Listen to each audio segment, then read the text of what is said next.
Good morning guys.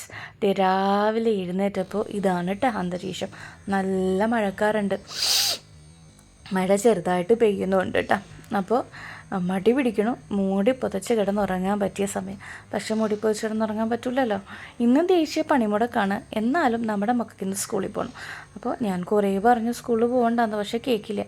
അപ്പോൾ അതാണ് ഇന്ന് രാവിലെ എഴുന്നേറ്റ് വെച്ചാൽ ഒരു 6 മണിയായപ്പോഴേ എഴുന്നേറ്റുള്ളൂ കേട്ടോ. കാരണം എനിക്ക് ഇത് 1 മണിക്കൂറിനുള്ളിൽ ചെയ്ത് തീർക്കാൻ പറ്റുന്ന പണിയേ ഉള്ളൂ.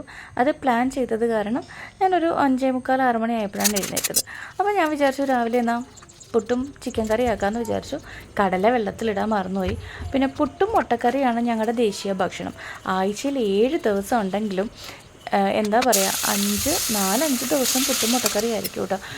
മുട്ടക്കറി ഇങ്ങനെ മാറി കടലക്കറിയാവും, കിഴങ്ങ് കറിയാവും, പക്ഷേ പുട്ട് തന്നെ ആയിരിക്കും. പക്ഷേ ഇവിടെ എല്ലാവർക്കും പുട്ട് ഇഷ്ടമായത് കാരണം കുഴപ്പമില്ല. പിന്നെ വല്ലപ്പോഴുമാണ് പുട്ടും ബീഫും പുട്ടും ചിക്കനൊക്കെ വെക്കുന്നത്.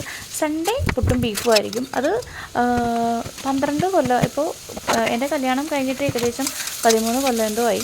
ഞങ്ങൾ മാറി താമസിക്കാൻ തുടങ്ങിയിട്ട് 11 കൊല്ലം എന്തോ ആയി. ഈ 11 കൊല്ലവും സൺഡേ ഒരു ദിവസം ഉണ്ടെങ്കിൽ പുട്ടും ബീഫും ആയിരിക്കും. അല്ലെങ്കിൽ പുട്ടിനൊരു മാറ്റം ഉണ്ടാവില്ല കേട്ടോ സൺഡേയിൽ. പിന്നെ ഞാൻ മക്കളോട് പറഞ്ഞു ഇന്ന് ദേശീയ പണിമുടക്കാണ്, സ്കൂളിൽ പോകണ്ട എന്ന് പറഞ്ഞു. പക്ഷേ ഒരു രക്ഷയില്ല കേട്ടോ, 2 പേർക്ക് ഇന്ന് സ്കൂളിൽ പോയേ പറ്റുള്ളൂ. സാധാരണ മൂത്താളെങ്കിലും ഒന്ന് മടി പിടിച്ച് ഇന്ന് പോകണ്ടെന്നൊക്കെ പറയും. പക്ഷേ 2 പേര് ഒരേപോലെ സ്കൂളിൽ പോകണമെന്നായി. പിന്നെ ഞാൻ വേറെ രക്ഷയില്ലല്ലോ. പിന്നെ ഞാൻ വേഗം ചിക്കൻ കറിയൊക്കെ വെച്ചു. അപ്പോൾ രാവിലെ ഇങ്ങനെ എഴുന്നേറ്റ് ഫോൺ നോക്കി, അത് കഴിഞ്ഞ് ജസ്റ്റ് വാട്സപ്പ് ഒന്ന് നോക്കിയപ്പോൾ ഹസ്ബൻഡിൻ്റെ മെസ്സേജ് ഇട്ട് വാട്സപ്പ് ഗ്രൂപ്പിൽ തൊട്ടപ്പുറത്തുണ്ട്. എന്നാലും പുള്ളിക്കാരൻ എന്തെങ്കിലും കണ്ട അപ്പം തന്നെ എനിക്ക് സെൻഡ് ചെയ്യും. നോക്കിയപ്പോൾ എന്താണ്, ഒരേ കുക്കർ സ്ഥിരമായിട്ട് യൂസ് ചെയ്താൽ ലെഡ് ഇൻഫെക്ഷൻ വരുമെന്ന്. അപ്പോൾ അടുക്കളയിൽ വന്നു കഴിഞ്ഞപ്പോൾ ചെറിയ കുക്കർ എടുക്കാൻ മതി. കാരണം എനിക്ക് ചെറിയ കുക്കറില്ലെങ്കിൽ ജീവിക്കാൻ പറ്റില്ല. ചെറിയ കുക്കറാണ് എൻ്റെ ജീവിതം. കാരണം അത് എന്തോ എനിക്കറിയില്ല, എല്ലാ വീട്ടമ്മമാരും അങ്ങനെ ആയിരിക്കും.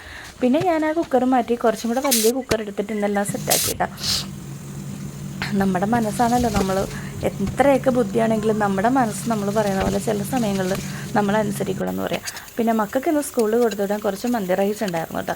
അപ്പോൾ അതും ചൂടാക്കി ഓവനിൽ വെച്ച് ചൂടാക്കി. അതുകൊണ്ടാണ് ഇന്ന് കുറച്ച് ലേറ്റായിട്ട് എഴുന്നേറ്റത്. അപ്പോഴത്തേക്ക് ഞാൻ പുട്ടൊക്കെ സെറ്റാക്കിയിട്ടോ. പിന്നെ ഒരു ഗ്ലാസ് മധുരമില്ലാത്ത ചായ. ഇത് രാവിലെ എഴുന്നേറ്റാൽ കുറച്ച് വെള്ളം കുടിക്കും ഞാൻ. അത്യാവശ്യം നല്ല രീതിയിൽ വെള്ളം കുടിച്ചിട്ട് ഒരു മധുരമില്ലാത്ത ചായ കുടിക്കും. അതെന്താണെന്ന് വെച്ചാൽ ഷുഗർ ഒന്ന് കട്ട് ചെയ്യാൻ അതിൻ്റെ മുന്നോടിയാണ്. ഇപ്പോൾ കുറേ നാളായിട്ട് ഞാൻ ഷുഗർ ഇല്ലാത്ത ചായ കുടിക്കാം. മൂത്താൾ പോകണം കേട്ടോ. മൂത്താൾ ഇന്ന് സൈക്കിളിലാണ് പോയത്. കാരണം ഇയാളെ സൈക്കിളിൽ വിടാൻ പണിമുടക്കുള്ള ദിവസമേ പറ്റത്തുള്ളൂ കേട്ടോ. ഞാൻ പുറകിലുണ്ട്. അത് കഴിഞ്ഞ് ഞാൻ വീട്ടിൽ വന്നതിന് ശേഷം ഫുൾ പണിയായിരുന്നു. അത് ഇത്തിരി ക്യാബേജ് തോരനും കേരക്കറിയും വെച്ചു. അപ്പോൾ ഇന്നത്തെ വ്ലോഗിൽ ടാറ്റ ബൈ ബൈ.